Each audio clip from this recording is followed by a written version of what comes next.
परम प्रिय भगवत प्रेमी सज्जनों, वृंदावन में आकर के और आज बलदाऊ जी की उम्र 7 वर्ष की हुई। जिस दिन गोकुल से भगवान ने वृंदावन वास लिया, उस समय दाऊ दयाल जी की उम्र 7 वर्ष की थी और सज्जनों गोपाल कृष्ण की उम्र 5 वर्ष की। तो दाऊ दयाल ने गोचारण लीला की आज्ञा ली और आज कन्हैया ने, मेरे केशव ने, मेरे ठाकुर जी ने बछड़ों को चराने की अनुमति ली है। परम प्रिय भगवत प्रेमी सज्जनों, हमारे बीच अभी अभी हमारे समीपस्थ ग्राम खैरी से परम सम्मानीय पटेल परिवार से हमारे बड़े घनिष्ठ मित्र भैया गोविंद जी वकील साहब का आगमन हुआ। आप सभी के लिए साधुवाद। बोलिए भक्त वत्सल भगवान की जय।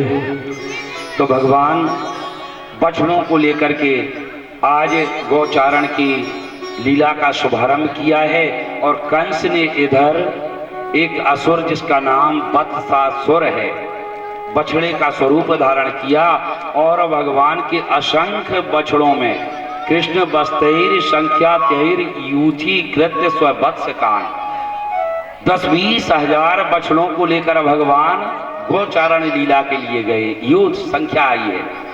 तो सज्जनों, कंस का भेजा हुआ एक असुर जिसका नाम वत्सासुर है, बछड़े का स्वरूप धारण करके और उन बछड़ों में मिला भगवान कृष्ण ने और उसे पहचान लिया। परम प्रिय भगवत प्रेमी सज्जनों, वत्सासुर को पहचान लिया और यहाँ पैर पकड़ करके और उसको घुमा करके पृथ्वी पर पटका भगवान ने सहज में ही और उसका उद्धार किया। बोलिए गोपाल कृष्ण भगवान की। अघासुर नाम का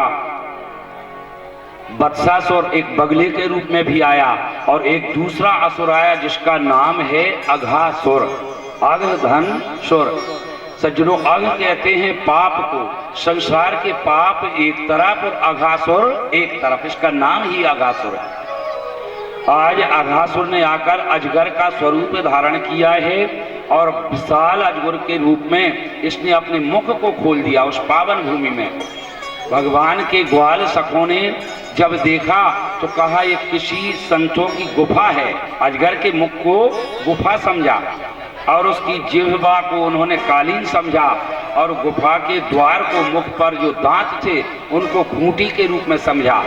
तो सज्जनों, इस तरह ग्वाल सखा अघासुर के उदर में प्रवेश ले लेते हैं, कौतुक समझ करके प्रवेश लेते हैं। कुछ समय बाद कन्हैया ने यत्र तत्र अपने सखान को अन्वेषण किया, आवाज दी, श्री दामा मधुमंगल आप लोग कहाँ हैं? लेकिन जब कोई जवाब नहीं आया, भगवान बाल कृष्ण ने नेत्र बंद किए और सज्जनों सारी लीला को देख लिया।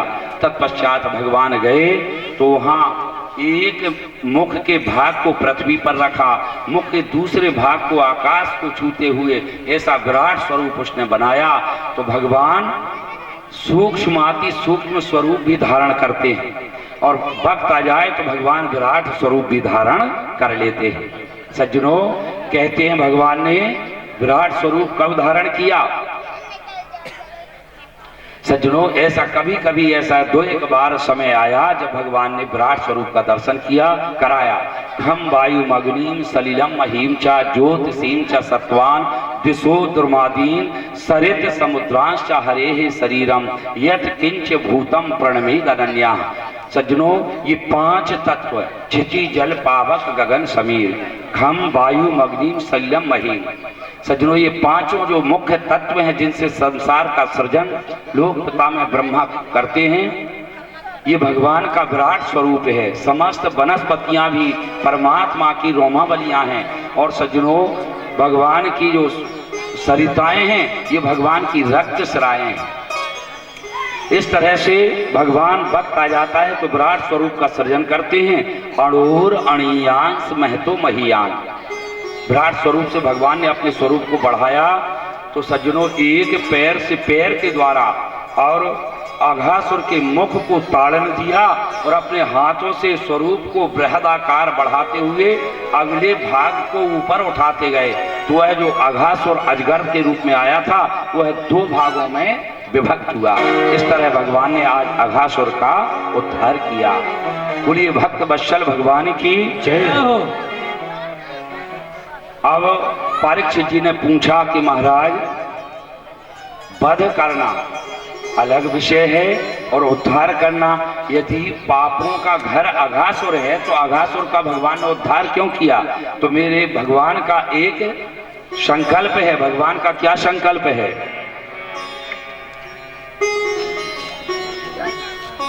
सन्मुख होई जीव मोहि जबहि और जन्म कोटि अघ नासहि तबहि। जन्म जन्मांतर कल्प कल्पांतर युग युगांतर का पापात्मा से पापात्मा जीव भी जब भगवान के ठीक सम्मुख आ जाता है तो भगवान का व्रत है कि सर्व पापम विनिर्मुक्तम गोलोकम सा गच्छति। सभी पापों से आज अघासुर को मुक्त किया और अपने गोलोक धाम का वास भगवान ने दिया। ये भगवान की बड़ी विचित्र लीला है। अब उसके उदर से अघासुर के गरल प्रभाव से मृत प्राय सभी ग्वाल बाल हुए तो भगवान ने अघासुर को दो भागों में विभक्त किया। अपने मृत प्राय सखाओं को भगवान ने अपनी कृपा दृष्टि के द्वारा, संजीवनी दृष्टि के द्वारा पुनः प्राणों का संचार किया। सभी उठ करके पुनः नया जीवन प्राप्त किया। सभी को भूख लगी तो कन्हैया ने कहा, भैया आज हम सभी लोग और महाप्रसाद की अदला बदली करके पाएंगे। ध्यान दीजिए, महाप्रसाद अदला बदली करके पाएंगे तो जिनका जिनसे घनिष्ठ प्रेम हो। कहते हैं मित्र के बिना जीवन संभव नहीं है सज्जनों, मित्र के बिना जीवन संभव नहीं है। तो या तो जीवन में मित्र बनाए ही नहीं और बनाए तो सज्जनों मित्र से कभी द्रोह ना करें। तीन पाप संसार में ऐसे हैं कि सज्जनों जिनका प्रयाश्चित विधान नहीं है। कहते हैं मित्र द्रोही कृतघ्नश्चा यस्य विश्वास घातिनः ते यान्ति नरकम घोरे यावत् चंद्र दिवाकरौ। सुखदेव जी महाराज कहते हैं कि या तो मित्र ना बनाएं और मित्र बना लिया है तो द्रोह ना करें, बैर भाव ना करें मित्र से। सज्जनों कहते हैं सज्जनों जे ना मित्र दुख होत दुखारी तिनहि बिलोकत पातक भारी। आज नाम के मित्र हैं जिनके उल्टे तौर और बाहर से कुछ और हैं भीतर से दोष तीन